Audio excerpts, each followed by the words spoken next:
एक बार फिर से आप सभी का ई लर्निंग में स्वागत है। आज की वीडियो में हम पढ़ेंगे क्लास 7th हिंदी पाठ 1। हम पंछी उन्मुक्त गगन के मैं कोशिश करूंगा कि इस पाठ को सरल भाषा में समझाऊं। आप सभी बच्चों से मेरी एक रिक्वेस्ट है, यदि आप हमारे चैनल पर पहली बार विजिट कर रहे हैं या हमारी वीडियो को पहली बार देख रहे हो तो चैनल को सब्सक्राइब करें और वीडियो को लाइक करें और अपने फ्रेंड्स के साथ वीडियो को ज्यादा से ज्यादा शेयर करें, जिससे हमारे चैनल को ग्रोथ करने में हेल्प मिलेगी। धन्यवाद। सबसे पहले पढ़ते हैं कविता का सारांश। हम पंछी उन्मुक्त गगन के कविता कवि शिवमंगल सिंह सुमन जी की एक बहुत ही अद्भुत कविता है। इस कविता में कवि हमें पक्षियों के माध्यम से मनुष्य जीवन में आजादी का मूल्य बताना चाहता है। प्रस्तुत कविता में कवि पिंजरे में बंद पक्षी की व्यथा का वर्णन करते हुआ कहते हैं कि पक्षी खुले और आजाद आसमान में उड़ने वाले प्राणी हैं। पिंजरे के अंदर बंद होकर न तो वे खुशी से गाना गा पाएंगे और न ही खाना और पानी पी पाएंगे। आजाद होने की चाह में जब वे अपने नरम पंख फड़फड़ाएंगे तो पिंजरे की सोने की सलाखों से टकराकर उनके पंख टूट जाएंगे। पक्षियों को बहता हुआ पानी अर्थात नदियों झरनों का पानी पीना पसंद है। उसके लिए पिंजरे में सोने की कटोरी में रखा हुआ पानी और मैदा को खाने से अच्छा वे भूखे प्यासे मर जाएंगे, क्योंकि उन्हें उस सोने की कटोरी में रखा हुआ पानी और मैदा से कहीं अच्छा नीम का कड़वा फल लगता है, क्योंकि वे उसे आजादी के साथ खा सकते हैं। सोने की जंजीरों से बने पिंजरे में बंद कर दिए जाने के कारण पक्षी अपनी उड़ने की कला और रफ्तार सब कुछ भूल गए हैं। अब तो वे केवल सपने में ही पेड़ों की ऊंची डालियों में झूला झूल सकते हैं। इस पिंजरे में कैद होने से पहले पक्षी की इच्छा थी कि वह नीले आसमान की सीमा तक उड़ते चला जाए। वह अपनी सूरज की किरणों की जैसी लाल चोंच को खोलकर तारों के समान अनार के दानों को छुग ले। यह सब पक्षी की मात्र कल्पना है, क्योंकि वह पिंजरों के बंधन में कैद है। कविता में पक्षी अपने मन की बात को हम तक पहुंचाने का प्रयास भी कर रहा है। वह कहता है कि अगर वह आजाद होता तो क्षितिज को पार करने के लिए अपने प्राणों का त्याग करने से भी पीछे नहीं हटता। प्रस्तुत कविता में पक्षी उसे पिंजरे में कैद करने वाले व्यक्ति से प्रार्थना करता हुआ कहता है कि भले ही वह पक्षी को पेड़ पर टहनियों के घोंसले में न रहने दे और चाहे उसके रहने के स्थान को भी नष्ट कर दे, परंतु जब भगवान ने उसे पंख दिए हैं तो उसकी उड़ान में रुकावट न डाले। संपूर्ण कविता का आशय यह है कि पक्षी को गुलामी में मिलने वाली सुख सुविधाओं और देखभाल से कहीं अच्छी कठिन आजादी लग रही है।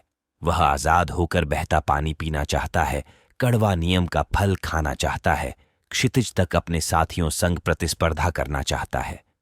कारण वह अंत में प्रार्थना कर रहा है कि यदि उसे भगवान ने उड़ने के लिए पंख दिए हैं तो उसे खुले आसमान में आजादी के साथ उड़ने दिया जाए।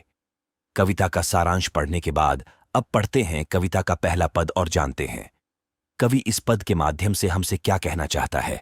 हम पंछी उन्मुक्त गगन के पिंजरबद्ध न गा पाएंगे, कनक तीलियों से टकराकर पुलकित पंख टूट जाए नंगे। चलिए पढ़ते हैं पहले पद के शब्दार्थ।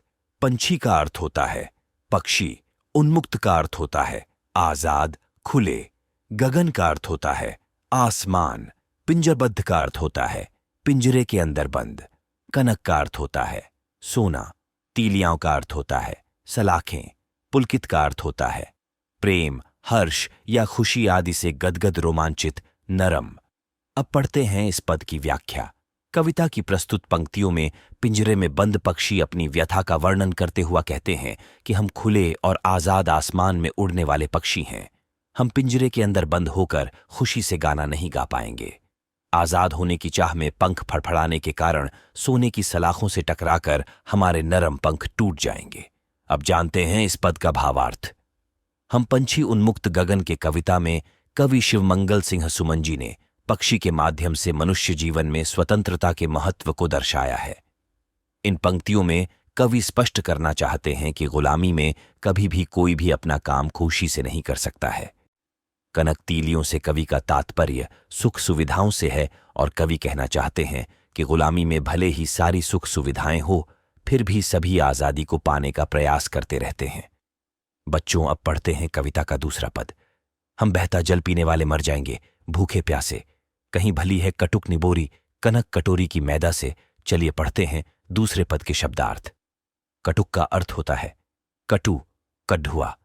निबोरी का अर्थ होता है नीम का फल। कनक का अर्थ होता है कटोरी, सोने की कटोरी। अब पढ़ते हैं इस पद की व्याख्या। कविता की प्रस्तुत पंक्तियों में पिंजरे में बंद पक्षी अपनी स्थिति से दुखी होकर अपनी व्यथा का वर्णन करता हुआ कहता है कि हम पक्षी बहता हुआ जल पीने वाले प्राणी हैं। कहने का तात्पर्य यह है कि पक्षियों को बहता हुआ पानी अर्थात नदियों, झरनों का पानी पीना पसंद है। पिंजरे में गुलामी का जीवन जीने से अच्छा तो पक्षी भूखे प्यासे मर जाना पसंद करेंगे। पक्षी कहता है कि उसके लिए पिंजरे में सोने की कटोरी में रखी हुई मैदा से कहीं अच्छा नीम का कड़वा फल है। अब जानते हैं इस पद का भावार्थ। हम पंछी उन्मुक्त गगन के कविता में कवि शिवमंगल सिंह सुमन जी ने पक्षी के माध्यम से मनुष्य जीवन में स्वतंत्रता के महत्व को दर्शाया है। इन पंक्तियों में कवि स्पष्ट करना चाहते हैं कि पक्षियों को पिंजरे में भले ही सोने की कटोरी में मैदा और पानी क्यों न दिया जाए, उस सोने की कटोरी में मैदा और पानी की जगह पक्षी को नदियों, झरनों का पानी पीना और मैदा से कहीं अच्छा नीम का कड़वा फल लगता है, क्योंकि स्वतंत्रता से जीवन जीते हुए कष्टों को झेलना गुलामी में सुख सुविधाओं के मिलने से 1000 गुना अच्छा है। अब पढ़ते हैं कविता का तीसरा पद। स्वर्ण श्रृंखला के बंधन में अपनी गति उड़ान सब भूले, बस सपनों में देख रहे हैं तरु की फुनगी पर के झूले। चलिए पढ़ते हैं तीसरे पद के शब्दार्थ। स्वर्ण श्रृंखला का अर्थ होता है सोने की जंजीर। गति का अर्थ होता है रफ्तार। उड़ान का अर्थ होता है उड़ने की कला। तरु का अर्थ होता है पेड़। फुनगी का अर्थ होता है टहनियों। पर का अर्थ होता है पंख। अब पढ़ते हैं इस पद की व्याख्या। प्रस्तुत कविता की पंक्तियों में पक्षी अपने दुख को हम सभी से साझा करते हुए कहते हैं कि हमें सोने की जंजीरों से बने पिंजरे में बंद कर दिया गया है, जिसके कारण हम अपनी उड़ने की कला और रफ्तार सब कुछ भूल गए हैं। अब तो हम केवल सपने में ही देखते हैं कि हम पेड़ की ऊंची डालियों में झूला झूल रहे हैं। अब जानते हैं इस पद का भावार्थ। हम पंछी उन्मुक्त गगन के कविता में कवि शिवमंगल सिंह सुमन जी ने पक्षी के माध्यम से मनुष्य जीवन में स्वतंत्रता के महत्व को दर्शाया है। इन पंक्तियों में कवि स्पष्ट करना चाहते हैं कि गुलामी के कारण पशु हो या हम मनुष्य सभी अपनी काबिलियत को धीरे धीरे भूल जाते हैं और गुलामी के कारण स्वतंत्रता से कुछ भी करना केवल एक सपना रह जाता है। चलिए बच्चों, अब कविता का चौथा पद पढ़ते हैं। ऐसे थे अरमान कि उड़ते नील गगन की सीमा पाने, लाल किरण सी चोंच खोल चुकते तारक अनार के दाने। चलिए पढ़ते हैं चौथे पद के शब्दार्थ। अरमान का अर्थ होता है लालसा, इच्छा, कामना। गगन की सीमा का अर्थ होता है क्षितिज। तारक का अर्थ होता है आंख की पुतली, तारे के समान। अब पढ़ते हैं इस पद की व्याख्या। प्रस्तुत कविता की पंक्तियों में पिंजरे में कैद पक्षी अपनी कल्पना में खोए हुए पिंजरे की कैद में आने से पहले कि अपनी सोच को हमारे सामने उजागर करते हुए कहते हैं कि हम इस पिंजरे में कैद होने से पहले हमारी इच्छा थी कि वह नीले आसमान की सीमा तक उड़ते चला जाए, अपनी सूरज की किरणों की जैसी लाल चोंच को खोलकर तारों के समान अनार के दानों को चुग लें। यह सब पक्षी की मात्र कल्पना है, क्योंकि वह पिंजरों के बंधन में कैद है। अब जानते हैं इस पद का भावार्थ। हम पंछी उन्मुक्त गगन के कविता में कवि शिवमंगल सिंह सुमन जी ने पक्षी के माध्यम से मनुष्य जीवन में स्वतंत्रता के महत्व को दर्शाया है। इन पंक्तियों में कवि स्पष्ट करना चाहते हैं कि पिंजरे में कैद पक्षी अपनी कल्पना में खोए हुए अपनी अधूरी इच्छाओं को याद करके दुखी हो रहा है। भाव यह है कि गुलामी में रहता हुआ प्राणी अपनी स्वतंत्रता को कभी नहीं भूलता, क्योंकि गुलामी किसी को पसंद नहीं होती। अब पढ़ते हैं कविता का पांचवा पद। होती सीमाहीन क्षितिज से इन पंखों की होड़ा होड़ी, या तो क्षितिज मिलन बन जाता या तनती सांसों की डोरी। चलिए पढ़ते हैं पांचवें पद के शब्दार्थ। सीमाहीन का अर्थ होता है जिसकी कोई सीमा नहीं है। क्षितिज का अर्थ होता है जहां धरती और आसमान मिलते हुए प्रतीत होते हैं। होड़ा या होड़ी का अर्थ होता है दूसरे के बराबर होने या दूसरे से बढ़ जाने का प्रयत्न। तनती सांसों को डोरी का अर्थ होता है प्राण पंखेरु उड़ जाना या प्राणों को न्योछावर करना। अब पढ़ते हैं इस पद की व्याख्या। प्रस्तुत कविता की पंक्तियों में पक्षी अपने मन की बात को हम तक पहुंचने की कोशिश करते हुए कहता है कि यदि हम आजाद होते तो जिसकी कोई सीमा नहीं है, ऐसे आकाश की सीमा को पार करने के लिए दूसरे पक्षियों से बढ़ जाने का प्रयत्न करते रहते। पक्षी कहता है कि या तो हम क्षितिज तक पहुंच जाते या हमारी सांसें थम जाती। कहने का तात्पर्य यह है कि पक्षी क्षितिज को पार करने के लिए अपने प्राणों का त्याग करने को भी तैयार हैं। अब जानते हैं इस पद का भावार्थ। हम पंछी उन्मुक्त गगन के कविता में कवि शिव मंगल सिंह सुमन जी ने पक्षी के माध्यम से मनुष्य जीवन में स्वतंत्रता के महत्व को दर्शाया है। इन पंक्तियों में कवि स्पष्ट करना चाहते हैं कि स्वतंत्र प्राणी अपनी किसी भी इच्छा को पूरा करने के लिए किसी भी हद को पार कर सकता है, किंतु गुलामी में जीने वाला प्राणी केवल आजादी से कुछ भी करने के केवल स्वप्न ही देख सकता है। बच्चों, अब पढ़ते हैं कविता का छठ पद, जो कि इस कविता का आखिरी पद है। नीड न दो, चाहे टहनी का आश्रय छिन्न भिन्न कर डालो, लेकिन पंख दिए हैं तो आकुल उड़ान में विघ्न न डालो। चलिए पढ़ते हैं छठे पद के शब्दार्थ।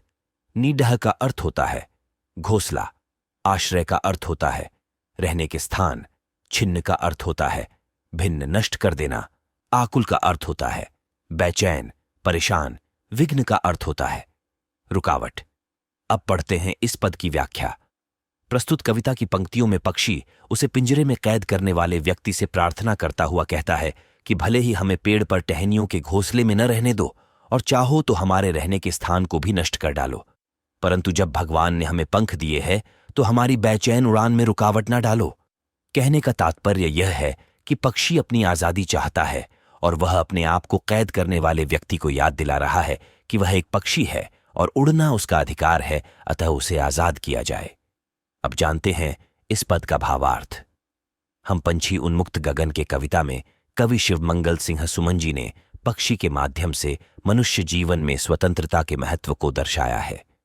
इन पंक्तियों में कवि स्पष्ट करना चाहते हैं कि भगवान ने सभी प्राणियों को किसी न किसी विशेषता के साथ इस धरती पर भेजा है। जैसे पक्षियों की विशेषता है उड़ना, सभी को अपनी विशेषताओं के साथ जीने का अधिकार है, अतः किसी के भी मार्ग में विघ्न डालना उचित नहीं है। आप सभी बच्चों से मेरी एक रिक्वेस्ट है, यदि आपको यह वीडियो पसंद आई हो तो इसे लाइक करें, अपने फ्रेंड्स के साथ शेयर करें और चैनल को सब्सक्राइब करना ना भूलें, जिससे हमारे चैनल को ग्रोथ करने में हेल्प मिलेगी। धन्यवाद।